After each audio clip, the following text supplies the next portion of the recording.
नमस्कार साथियों, मैं अभिषेक प्रजापति आपका फिर से स्वागत करता हूं हमारी नई वीडियो। जैसा कि आपको हमने इंट्रो क्लास में बताया था कि हम विभिन्न विषयों की तैयारी करेंगे, जिसमें महत्वपूर्ण भूमिका निभाने वाले एक विषय राज्य व्यवस्था। यह प्रत्येक प्रतियोगी परीक्षाओं में उपयोगी विषय है।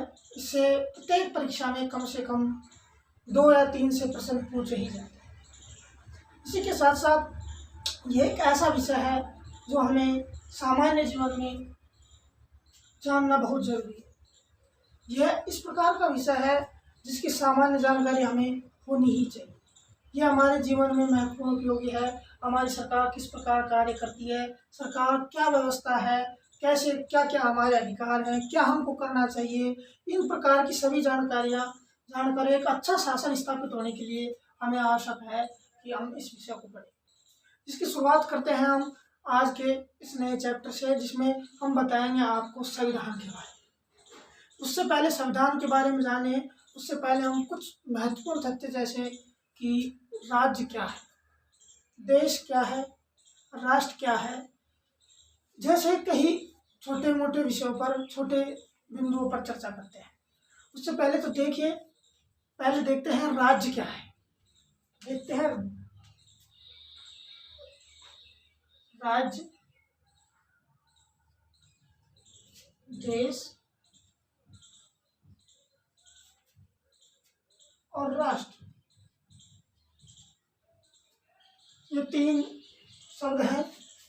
तीन शब्द हैं जो आपने सामान्यतः सुने ही होंगे। राज्य, देश और राष्ट्र। तो हम सबसे पहले बात करेंगे राष्ट्र शब्द। ये क्या है? राष्ट्र क्या है? राष्ट्र विभिन्न लोगों के ऐसे समुदाय का परिणाम है जिसकी सांस्कृतिक एवं भाषा समान, जिसकी संस्कृति एवं भाषा समान हो। राष्ट्र ऐसे लोगों का समूह है। राष्ट्र परिभाषा लिख लेंगे। राष्ट्र यह लोगों का वह समुदाय है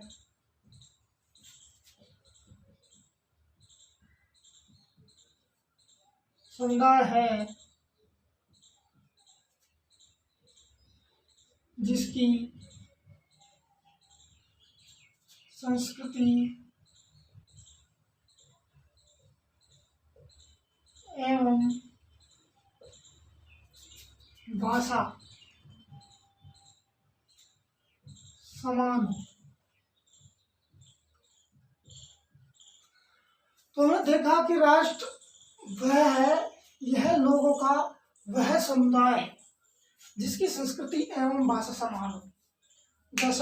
जैसे कि हमारा राष्ट्र, यहाँ बहुत सारे लोग एक जैसी संस्कृति के साथ एक समान भाषा रखते हैं।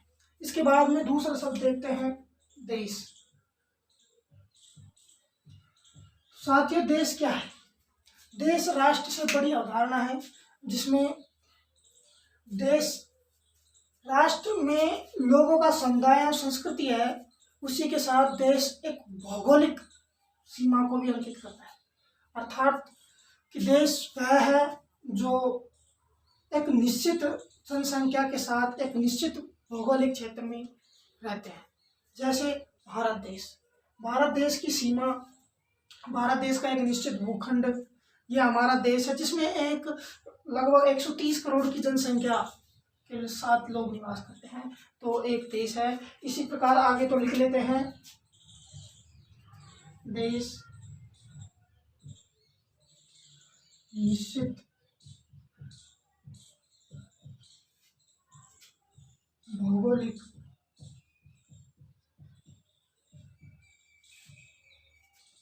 सीमा से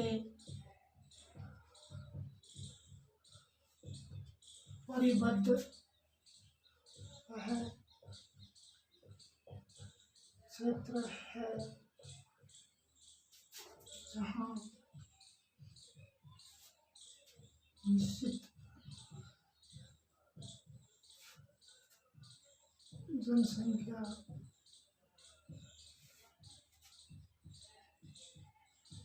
निवास करती है। अर्थात देश वह है जहाँ निश्चित भौगोलिक सीमा से परिबद्ध वह क्षेत्र है जहाँ निश्चित जनसंख्या निवास करती हो।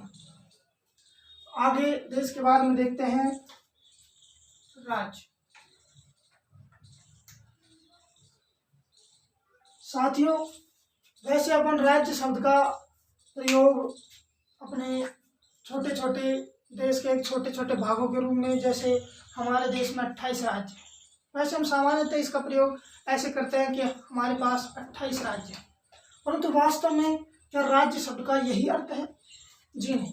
संविधान के अनुसार राज्य शब्द की परिभाषा एक अलग है, जिसमें ये निश्चित हो जाता है कि राज्य वह एक विस्तृत अवधारणा है जिसमें राज्य की प्रमुख 4 संस्थाएं होती हैं।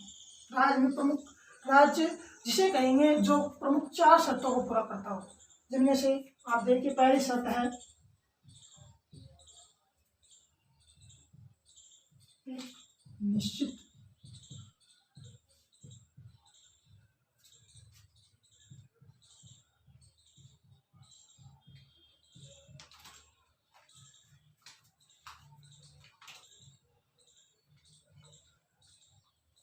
निश्चित एक निश्चित भौगोलिक सीमा। दूसरा है निश्चित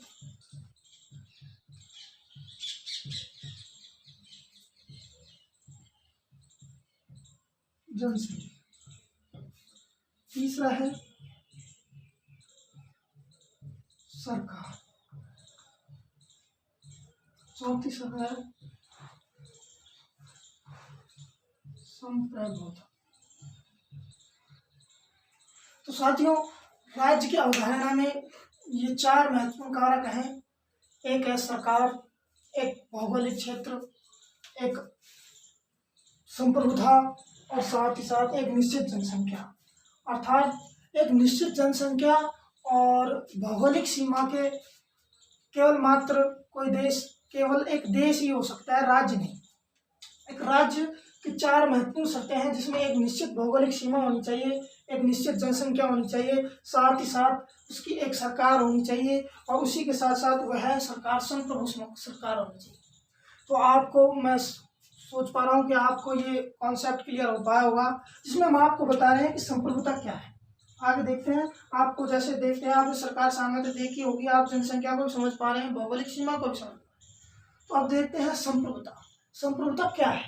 साथियों, संप्रभुता अपनी एक पहुंच को दर्शाती है। सामान्यतः आपने देखा होगा कि आपके क्षेत्र में आपके घर में आप स्वयं ही आप निर्णय लेते हैं। देखा होगा आपने, आपके घर में केवल आप ही निर्णय लेते हैं, मतलब आप आपके घर में संप्रभु हैं। यदि संप्रभु से तात्पर्य यह है कि कोई भी सरकार या कोई भी व्यक्ति विशेष वह तभी संप्रभु हो सकता है जब उसके घर में या उसके देश में या उसके राज्य क्षेत्र में जो भी गतिविधियां संपन्न हो रही हैं वे उन्हीं की अनुमति से हो, उनमें कोई बाह्य हस्तक्षेप नहीं हो। जिस प्रकार हमारी सरकार है, सरकार किस प्रकार हमारी सरकार में संसद है, वो कानून व्यवस्था बनाती है, उसमें हम देखते हैं कि कानून व्यवस्था बनाने में हमारी सरकार के अलावा और किसी का हस्तक्षेप नहीं है। केवल हमारे द्वारा चुने गए विभिन्न सांसदों द्वारा विधि का निर्माण किया जाता है, जो कि केवल हमारे लिए ही किया जाता है और केवल हमारे अनुसार ही किया जाता है, ना कि उस पर किसी अन्य देश जैसे अमेरिका और इतिहासी देश है उनका कोई भी हस्तक्षेप नहीं होता। अर्थात हम एक संपूर्ण राष्ट्र का निर्माण कर संप्रभु राष्ट्र का निर्माण कर रहे हैं। इसी के साथ साथ जैसे कि आपको मैं एक और बेहतरीन उदाहरण से समझाता हूँ। जैसे मैंने अभी थोड़ी देर पहले बताया कि आपके घर में किसी भी प्रकार का कोई कार्यवाही हो, जैसे किसी भी विषय पर निर्णय लेना, जैसे कि आपको घर में कहीं आपको टूर पर जाना है, तो आपका वो निर्णय कौन लेगा? आपके पिताजी लेंगे। आपके पिताजी से आप जाके पूछेंगे, अगर उन्होंने मना कर दिया तो वो आप नहीं जा पाओगे। इसका मतलब क्या हुआ कि आप अभी संप्रभु नहीं हैं, आपके परिवार में आप संप्रभु नहीं हैं। पर यदि आपके पिताजी हैं और आपके पिताजी को कल घूमने जाना है तो आपको केवल वो बताएंगे कि बच्चों कल अपन को घूमने चलना है, उनको किसी और से पूछने की जरूरत नहीं है कि घूमने जाना है या नहीं जाना है। तो वो अपने परिवार में वो संप्रभु है। अपना जो एक परिवार है, अगर आप परिवार को राज्य की श्रेणी माने तो वह राज्य में, वह अपने राज्य में, और यदि पिताजी को सरकार माने तो वह पिताजी क्या है, संप्रभु है। इसी प्रकार हमारी सरकार एक संप्रभु देश का निर्माण करती है। हम आपको बताएंगे आगे उद्देशिका में, जिसमें हम देखेंगे कि उसमें उल्लेख है कि हम संप्रभु राष्ट्र का निर्माण कर रहे हैं। तो आपको इतना समझ में आया होगा। इसके बाद में देखते हैं संप्रभुता दो प्रकार की होती है। संप्रभुता दो प्रकार की होती है। आशा करता हूँ आपने उतार लिया होगा, हम इसको मिटा देते हैं।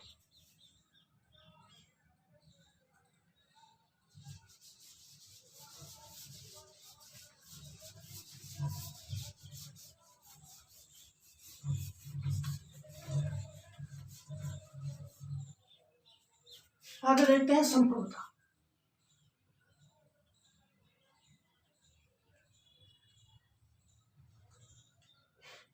संप्रभुता सब दो प्रकार, जैसे मैंने बताया आपको, संप्रभुता दो प्रकार की होती है। तो इसकी परिभाषा लिख लेंगे। इससे तात्पर्य है कि क्या होगा या क्या नहीं होगा।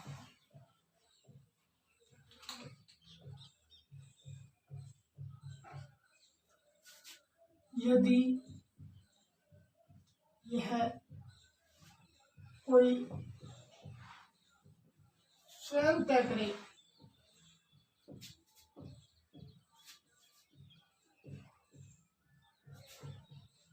बिना हस्तक्षेप के,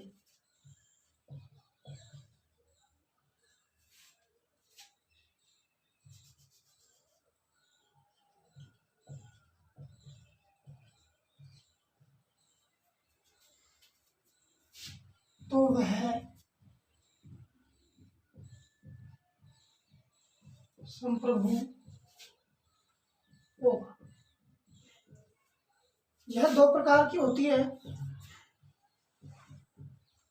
बाह्य संप्रभुता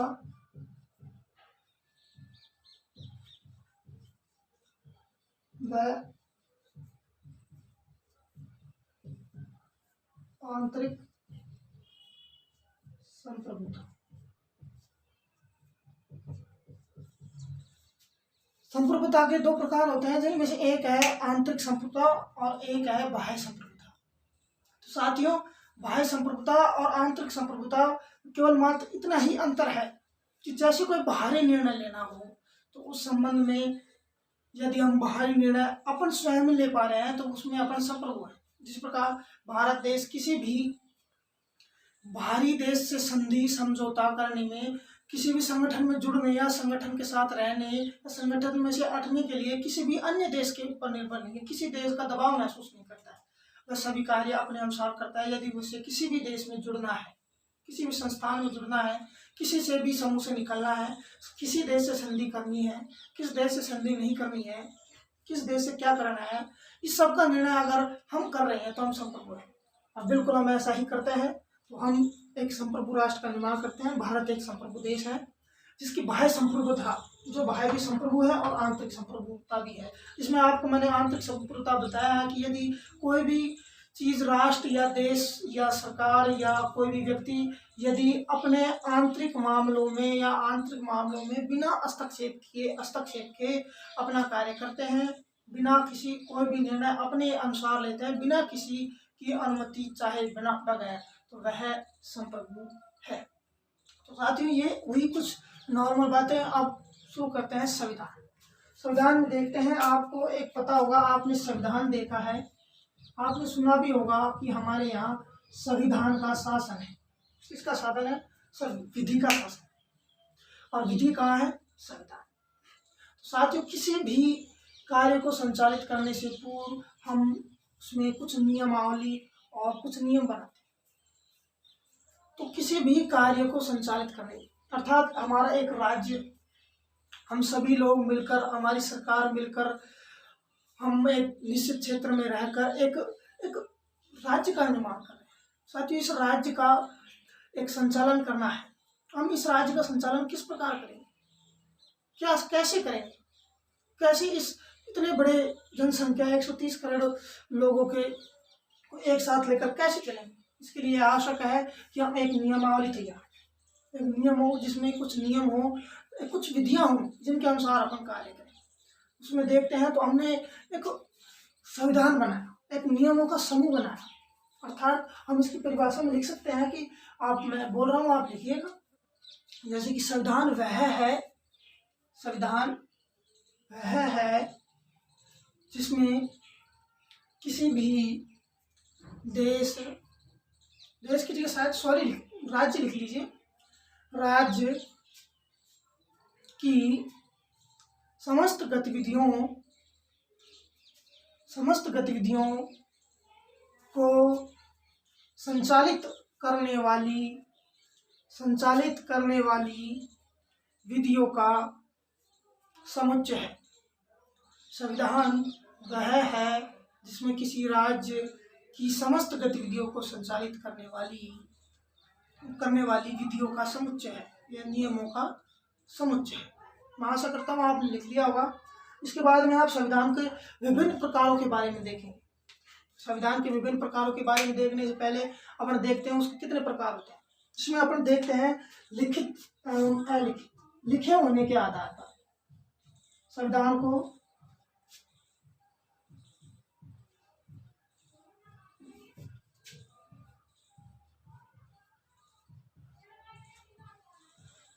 को कई आधारों पर वर्गीकृत किया गया, जिसमें से कुछ निम्न है। जैसे लिखे होने के आधार पर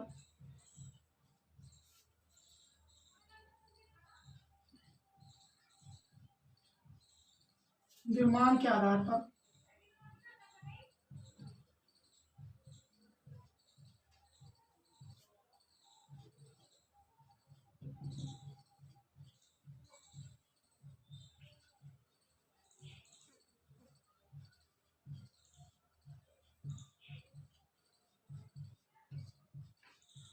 और संशोधन के आधार पर।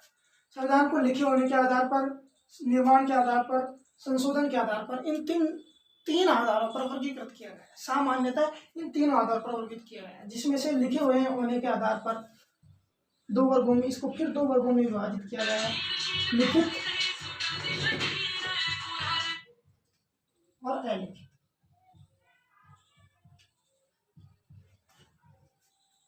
इसी प्रकार निर्माण के आधार पर भी इसको दो भागों में विभक्त किया गया है, निरंतर निर्माण या निश्चित समय पर निर्माण।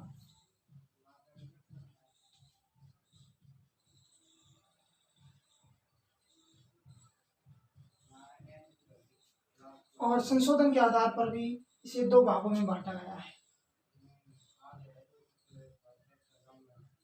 कठोर और सरल, या कहें लचीला।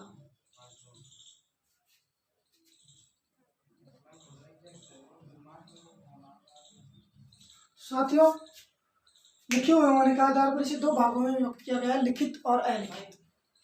सामान्यतः प्रत्येक संविधान लिखित और अलिखित दो भागों में होता है। यदि हमने किसी भी संविधान को लिखे हुए फॉर्मेट में तैयार करके रखा हुआ है तो वह लिखित संविधान होगा, जबकि यदि हमने उसे अलिखित रूप में ही बनाए रखा है तो उसे अलिखित संविधान है। जैसे भारत का संविधान एक लिखित संविधान